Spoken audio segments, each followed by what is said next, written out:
Chapter 4, Part 1, Whispers from the Vale. The morning broke with a gray haze hanging low over the forest. The smell of damp earth and decaying leaves mixed with wood smoke from last night's fire. Tomasz sat quietly on a felled log, sharpening his knife, eyes scanning the undergrowth. Maja and Kaya moved about with practiced silence, packing what little gear they had left. They were getting close now. The landscape had changed, the trees thinner, the ground less forgiving, pockmarked with old tire tracks and sunken trails. Somewhere beyond the hills ahead lay the Vale. People in whispered tones had given it that name, not because of fog or shadow, but because people disappeared there. The Triangle area, they called it once, Kolding, Frederica, and Vehal, before the world fell apart. Now, no one called it that, just the Vale. They passed another set of rusted rails later that afternoon. It was the second rail line they'd crossed in recent days. This one looked recently used. Deep grooved impressions in the gravel shoulder, and strange marks like clamps or mechanisms had been dragged alongside. Something still ran through here, and that was unsettling. Maja noticed it first. "These tracks, they're too fresh," she murmured. Tomasz knelt, ran a hand along the steel. "Cold, but clean of rust. There's something operating here. Could be military, or worse." They moved cautiously, staying off open roads and keeping within tree lines. As evening fell, a voice called out softly from ahead. "Don't shoot, I'm alone." A woman stepped out from behind a boulder, hands raised. She wore a patchwork jacket, and her eyes were sharp with caution but not fear. "You heading toward the Vale?" she asked. "That depends," Tomasz replied, keeping his rifle steady.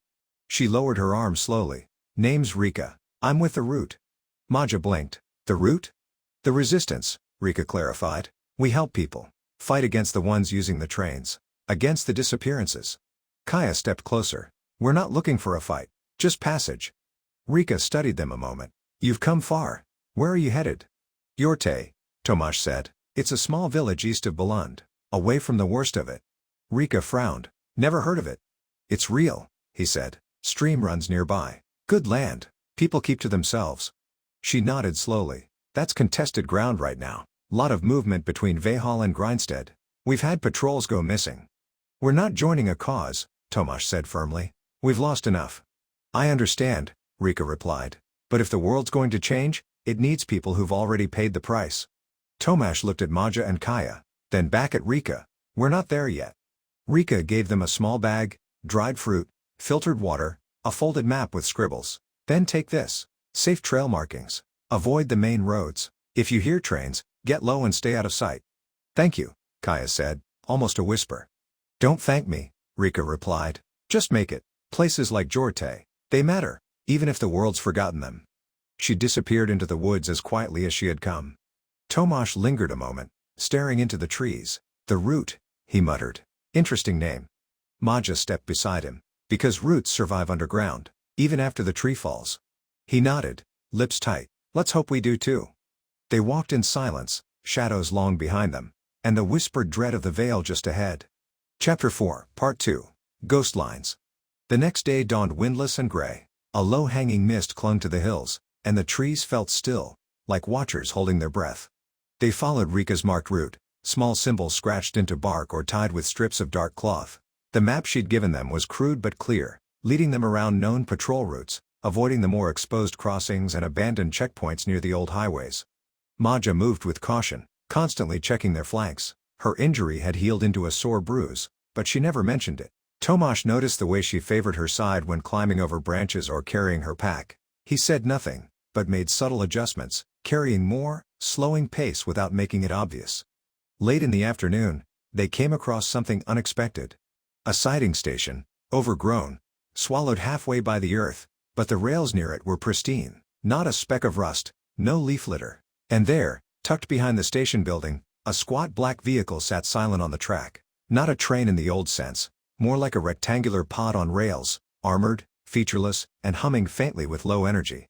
Kaya froze. "What the hell is that?" Tomasz edged closer. "It's operational. Recently used. Look, no dust, no wear. Sealed tight. Could be automated." They crept around it, eyes wide. A small screen embedded on the side flickered to life as they passed. "Identity not recognized. Access denied." Maja flinched back. "It knows we're here." "No weapons mounted. Could be a scout," Tomasz said, tapping the side with the butt of his knife. The screen blinked and went black. Inside, Through a narrow slit of armored glass, they glimpsed stacked crates, metallic, labeled. One box had a radiation symbol, sealed tight but intact. "We can't take this," Tomasz muttered. "Not on foot." "But it could be," Kaya began. "Exactly. It could be tracked. Or worse, bait." A low rumble began in the distance. Not thunder, not wind, something rhythmic. They backed away immediately, moving fast but low through the brush. From a ridge, they saw it. Another rail vehicle, longer and clearly powered, gliding along the tracks silently like a predator. It didn't stop at the station. It just passed, smooth and chilling. They waited until it was gone, then circled wide around the station. By nightfall, they were miles away, stomachs empty but alive. They camped in a hollow between two fallen trees, hidden from above. Maja stared into the fire, the flickering light dancing in her eyes. "We could have used whatever was in there," Kaya said, breaking the silence. Tomasz shook his head. "Not if it brought the wrong eyes. Not if it risked you." There was silence. Then Maja spoke, her voice soft but firm. "He's right. Survival isn't just about finding power. It's about choosing what to carry." Kaya wrapped her arms around her knees and nodded. They slept in shifts, and the distant sound of machinery rolled like thunder somewhere far off in the vale. Chapter 4, Part 3, The Howl Beneath. They moved before dawn. The scent of smoke still clung to their clothes, and Tomasz insisted they cover their tracks, brush out footprints, scatter camp remains, leave no trace. The encounter at the rail station had rattled them more than they let on. By mid-morning, the forest began to change. The trees were denser here, roots like broken fingers jutting from the soil. Maja noticed the silence first. "No birds," she whispered. Kaya nodded. "Even the wind feels wrong." Then came the scent, coppery and thick. Blood. They crested a small hill and froze. Below them lay the remains of a camp. Torn fabric, two broken carts, smashed crates. Human remains too. Not many, but enough to send a chill through them. And the unmistakable paw prints. Wolves. Big ones. Tomasz crouched near a body, eyes scanning. This wasn't long ago. A day at most. Maja's hand tightened on her knife. They didn't have guns.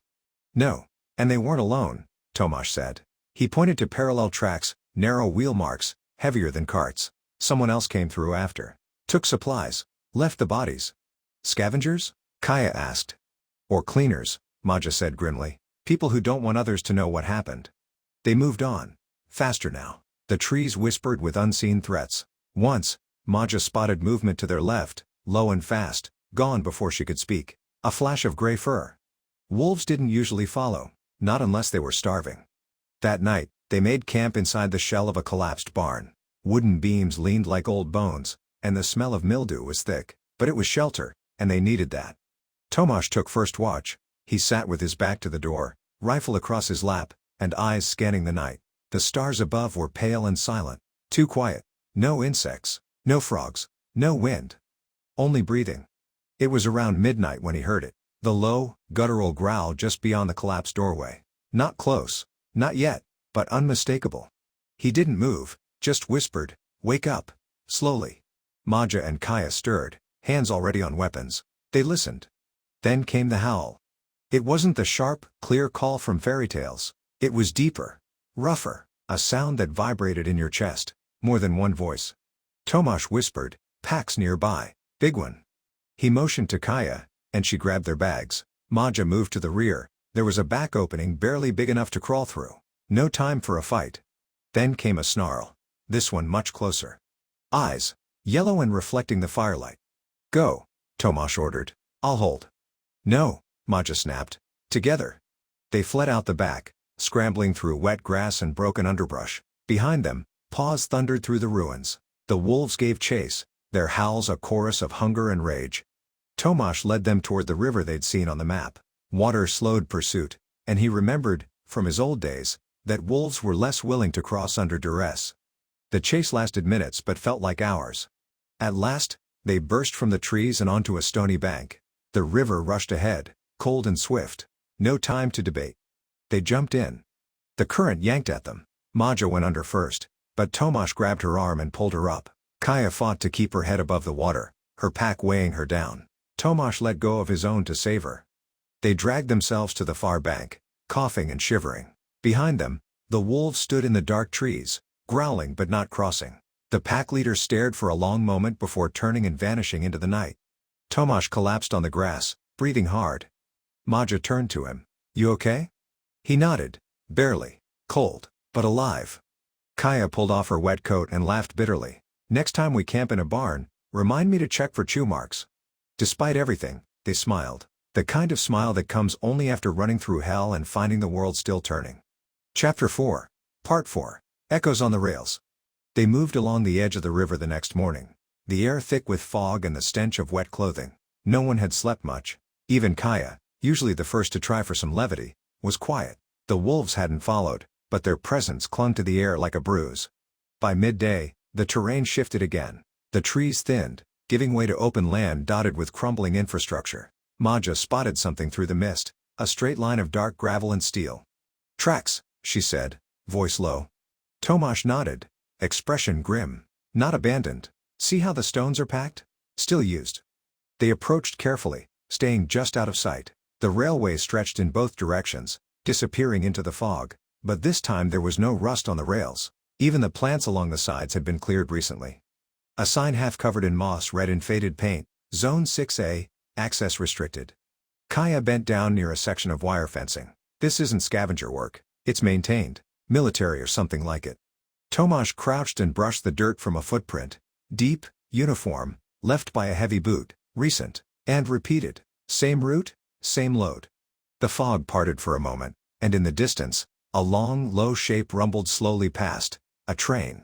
Sleek. Silent. Painted a dull, matte gray. No windows. It was moving toward the east. Maja crouched lower, watching the cars. No markings. No cargo visible.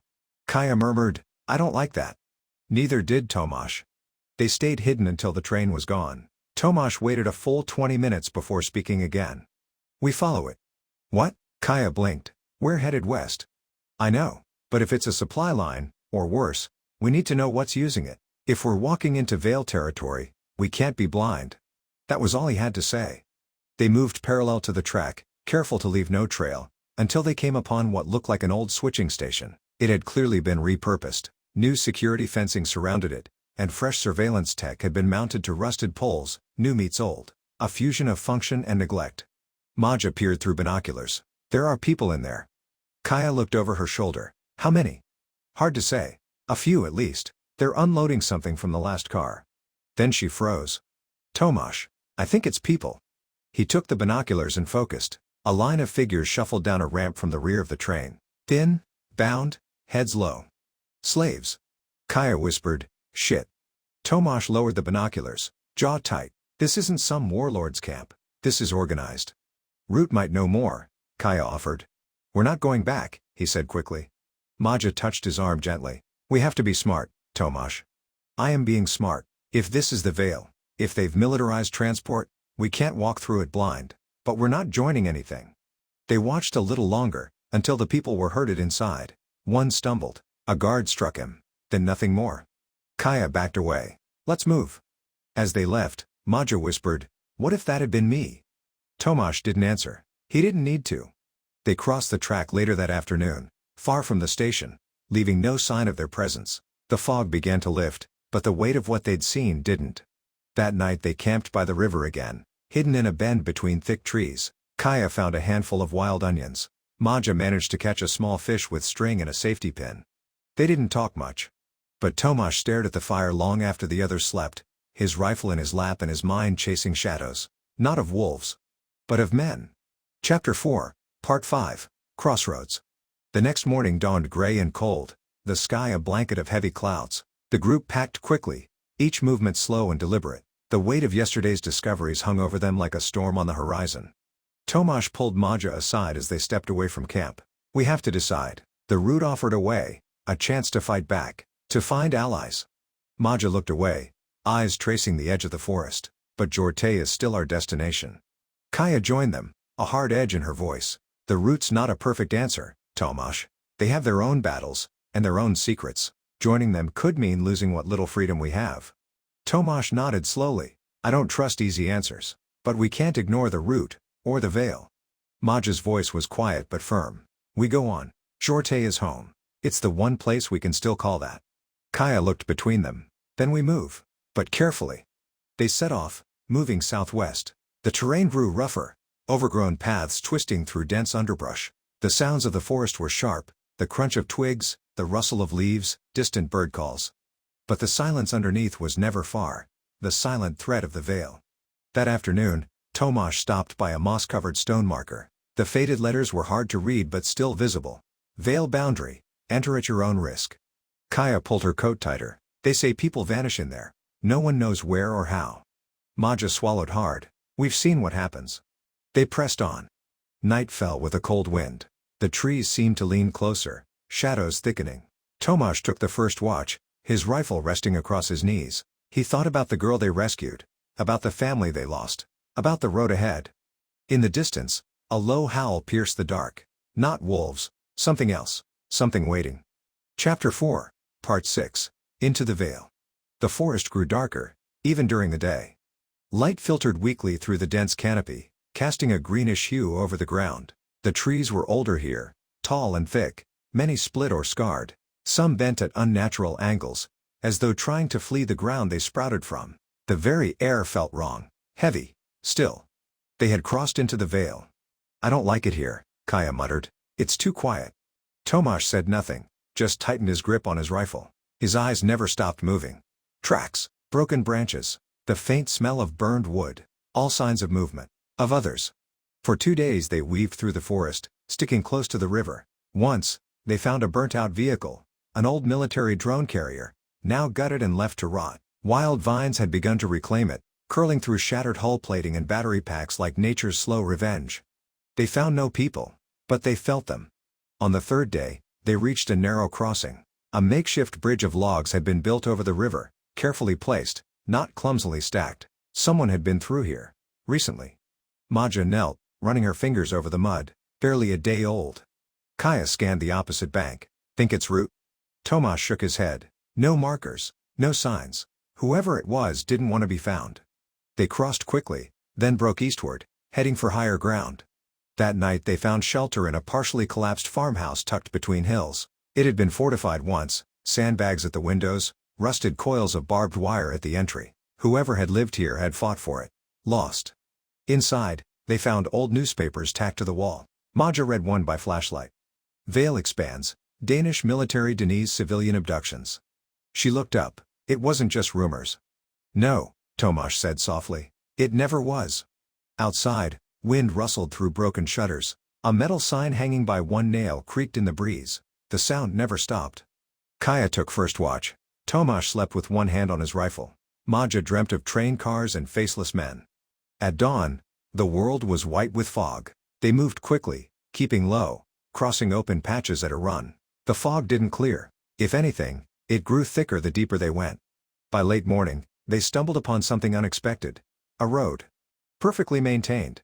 No potholes, no cracks, clean and lined with faint tire tracks. On either side, trees had been cut back exactly 5 meters. A clearing, deliberately enforced. This is real, Kaya whispered. This is part of the network. Tomasz's mouth was dry. And we're walking across it. They sprinted across and dove back into the woods. No drones came. No shots were fired. But they had been seen. That night they camped far from the road, fireless, cold. Maja sat beside Tomasz, close for warmth. They're moving things through here. People, food, weapons. He nodded. Kaya whispered from her blanket, and we're just passing through. Tomasz stared out into the dark. We don't fight this one. Not now. We survive it. No one replied, but the silence was agreement. And far away, a train rumbled through the veil, unseen, but not unheard. Chapter 4, Part 7, The Threshold of the Veil. The hills softened as they moved northward, the forest growing thinner with every hour, replaced by scrubland and fractured roads. Concrete broke through the grass in wide, jagged veins, like the bones of a long-dead giant being unearthed by time. Moss clung to old traffic signs, and the skeletal remains of bus stops leaned sideways, their glass shattered, their metal frames speckled with rust. Kaya slowed her pace and pointed ahead. There. That structure could be a customs post. Tomasz's jaw tightened. It is. The structure was low and broad, a flat-roofed relic of the old world, set beside the ruins of 2 collapsed lanes of highway. The paint had peeled into scales, and vines pushed through its foundation like veins beneath bruised skin. Old signs dangled from twisted metal poles, faded warnings in Danish, Polish, and German, "Control Zone. No entry without permit." The words barely clung to the rusted surfaces. As they approached, Maja caught sight of something further down the road and slowed. "Tomasz, look." Beyond the checkpoint ruins, towering silhouettes broke the horizon.